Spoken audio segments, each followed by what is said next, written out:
Story 1. The Final Delivery. For the past couple of years, I've worked for Uber Eats during winter break. College lets out for a whole month, and Uber Eats is the easiest work to do without having to deal with job interviews and all that. Plus, I didn't work during the school year, so this was something simple to pick up during the holidays. A few weeks before Christmas, something happened that still unsettles me. That night, it was snowing heavily, but I couldn't afford to be picky about when to work, since I only had a limited time off to make enough money to last until the next break. I borrowed my dad's pickup truck and started driving. The snow must have kept many other drivers at home because I was getting orders non-stop. Big ones too, the kind that pay a lot. I had been at it for about 3 hours when an order came in from a drive-through place. The delivery was about 20 minutes away, but the tip and overall payment were great. There was nothing unusual about the order itself. I picked it up and started heading to the house. From a quick glance at the map, it looked like it was in a pretty nice neighborhood on the other side of the county. I'd been near that area before, but never deep inside the neighborhood. By the time I arrived, it was 11 p.m., and the snow was piling up on the roads. I was getting tired, so I decided this would be my last delivery for the night. As I drove through the neighborhood, I noticed that the houses were huge, with lots of land separating them. They weren't modern, more like old mansions, massive but not exactly new. After what felt like a long drive, I finally arrived at the address. The driveway was covered in at least a foot of snow, so I parked on the road and got out, trudging through the snow to reach the front door. I immediately noticed something odd. None of the lights were on in the house, and there was a piece of paper taped to the front door. As I stepped onto the porch and got closer, I saw that the top of the page said "Notice" in big red letters. The first few lines stated it had been issued by the county, but before I could read more, I heard footsteps crunching in the snow behind me. I quickly turned around and saw a man approaching from around the garage. He had a buzz cut and wore a dirty jacket.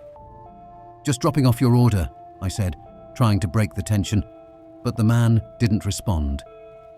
He kept walking toward me in silence. As he got closer, something about him felt wrong. He had cold, tired eyes and didn't say a word. He simply reached out for the bag, which I handed over, but he didn't move. He stood there, right on the path leading to the driveway, holding the bag.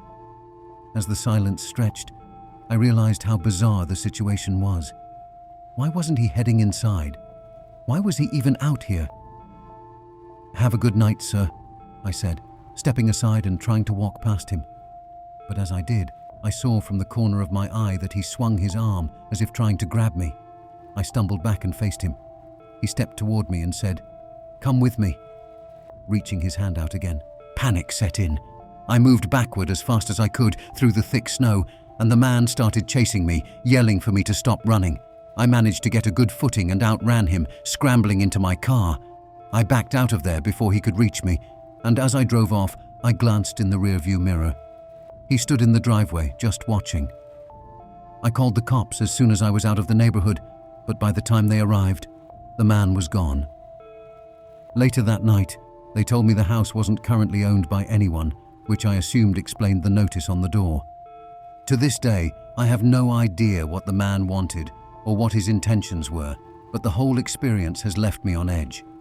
Now, whenever I pull up to a house with the lights off, I can't help but wonder if I might find myself in a situation like that again. Story 2.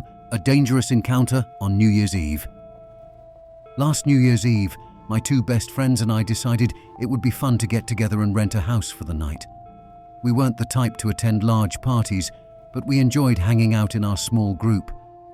Since all of us lived in dorm rooms, the idea of having an entire house to ourselves sounded like a great time, even without a party. My friend Jason rented an Airbnb on the outskirts of town. I carpooled with my other friend Christian, and we met Jason there around noon on New Year's Eve. The place was more like a cabin than a traditional house, made entirely of wood with typical cabin features. There were other similar cabins around, but they were spaced far apart, so it felt like we were somewhat isolated. The interior wasn't anything special, but we didn't expect luxury since it was one of the cheaper options available. We spent most of the day hanging out in the living room, talking and relaxing. Around 6 p.m, Christian went out to the store to grab some snacks and drinks. During the time he was gone, Jason and I were still sitting in the living room when there was an unexpected knock at the door. We exchanged surprised looks, as it was strange for anyone to be out here, especially knocking on the door of an Airbnb. I got up to check the peephole and saw a man standing on the doorstep. The door had one of those metal latches, so I flipped it over and opened the door just enough to talk to him. Normally, I wouldn't answer the door to a random person, but since we were in someone else's house, I thought it could possibly be the host. The man looked at me with a displeased expression, clearly angry about something. His tone was blunt and disrespectful as he told me we needed to keep quiet tonight and not disturb the entire neighborhood. The way he said it felt almost threatening, as if we had already been making noise even though we hadn't done anything loud. With the cabins so far apart, it didn't seem possible for anyone to hear us unless we were setting off fireworks or something. Not wanting to argue, I just said, "Sure," and closed the door. But almost immediately, he banged on the door again. I ignored him this time, exchanging a look with Jason like the guy was crazy. After a moment, we heard him leave. When Christian got back, we told him about the encounter, and he almost didn't believe us. The next 3 hours passed quickly as we watched a movie and played some games on Jason's Switch. Just before midnight, we heard something outside. It sounded like something heavy had been dropped on the ground, followed by the piercing sound of glass shattering right outside the door. We all jumped up and rushed to the window. There we saw the same man from earlier standing next to Christian's car, which now had its windshield shattered. The man was holding a metal baseball bat and pacing around in a manic state. Christian was furious and stormed outside to confront him. Jason and I rushed after him to stop him, but before we even reached the doorway, a gunshot echoed through the cabin. I froze, terrified of what had just happened, but a wave of relief hit me when I saw Christian sprinting back inside and locking the door behind him. A few more gunshots followed, hitting the side of the cabin, and then the man began smashing the bat against the front door. But just as suddenly as it started, the chaos stopped. The man ran off into the night. After the police investigation, we learned that the man wasn't even one of the neighbors. Nobody knew who he was, where he lived, or why he had gone completely insane that night. It was an unpredictable and terrifying encounter that almost cost us our lives. Story 3: The Stranger in the Snow. It was just last winter, early February. I was driving to complete my final DoorDash delivery for the night. After driving for nearly 4 hours, I was exhausted, and it was close to midnight. The icy roads made me wary of continuing, but I figured I could manage just one more delivery before calling it a night. I was on a quiet stretch of road, connecting 2 towns in the city, a place with no buildings or houses in sight. Suddenly, a wave of fatigue hit me. I lost focus for only a few seconds, but that was enough. My car hit a patch of ice, and I slid toward the side of the road. I snapped awake, trying to steer back, but it was too late. My car slid off the road and into a small ditch between the road and the woods. Thankfully, the snow softened the impact, but I still felt shaken. My car was stuck, resting at an angle in thick snow. I tried maneuvering it out, but it only made things worse. As I sat there, trying to figure out what to do next, I noticed a pair of headlights down the road. At first, I thought it was just another car passing by, but the lights weren't moving. Someone had stopped. The coincidence of a car stopping in the middle of this empty stretch of road unsettled me. They were far enough that they hadn't come to help, but close enough to see my headlights. I called my dad, hoping he could help. He promised to call roadside assistance and said he'd drive over to wait with me. I felt relieved, knowing he'd be there soon. I glanced back toward the road, but the headlights had disappeared. It was too dark to see whether the car had driven away or simply turned off its lights. An uneasy feeling crept in. The silence was unnerving, broken only by the wind outside. After a few minutes, I saw a figure walking toward me. They were coming from the direction where the headlights had been. The person trudged through the snow, getting closer until they were about 15 feet away from my car. Then they stopped. In the dim light of my headlights, I could only make out that they wore a hoodie, their face obscured. They stood there, motionless, just staring in my direction. My heart raced.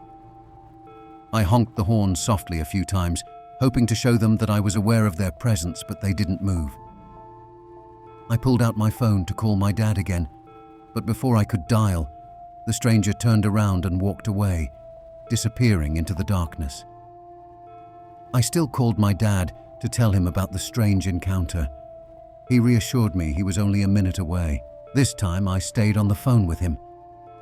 30 seconds later, headlights flickered on further down the road and began moving toward me. When they reached my location, they parked across from my car. I couldn't see over the ditch, but I heard a car door open.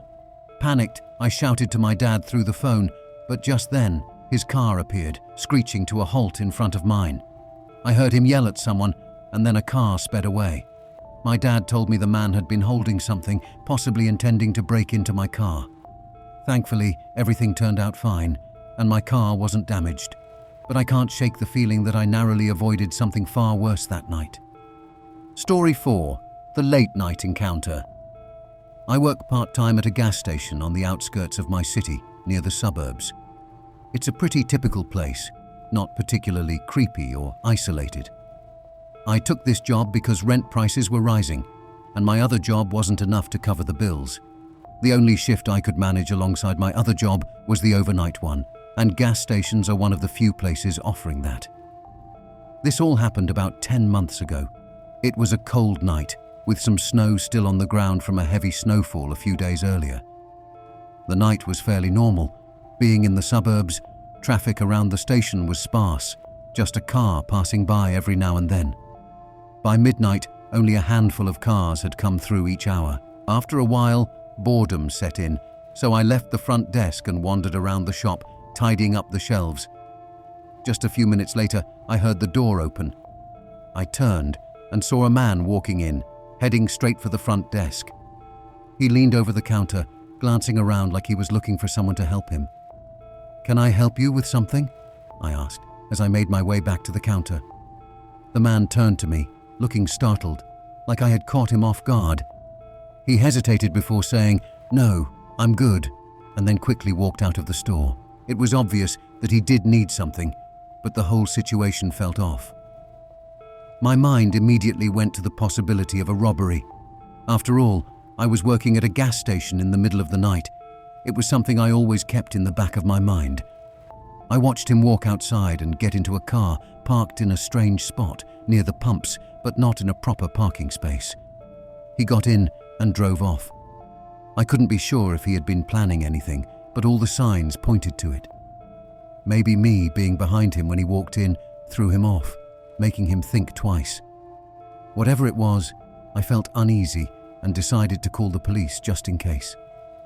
I wanted to report the suspicious behavior, thinking he might try something at another gas station. The police said they'd send an officer in a few minutes to take a report, so I hung up and waited. But not even a minute later, the same car pulled back into the parking lot. They parked in the exact same spot and just sat there with the engine running. I could see movement in both of the front seats, so it was clear there were at least 2 people in the car. I quickly locked the front doors, bracing myself for what might happen. I kept watching, but no one got out of the car. They just sat there, like they were waiting for the right moment. Thankfully, the police arrived and immediately recognized the car based on my description. They pulled in behind it, blocking the car in. There wasn't much of a scene. The officers just walked up and pulled 2 men out of the car. One of them was the guy who had come into the store earlier. The men tried to act innocent, but it didn't work. What they found in the car was far worse than what I had expected. In the trunk, there was a stash of weapons, along with rope, tape, and other disturbing items. Both men were arrested on the spot. It still haunts me to think about what could have happened. If I hadn't called the police after that first strange encounter, I could have been facing something far worse than a robbery. I might not have made it out of that night at all. Thanks for joining me on this journey into the night. If you enjoyed the hunt and want to see more adventures, don't forget to hit that like button.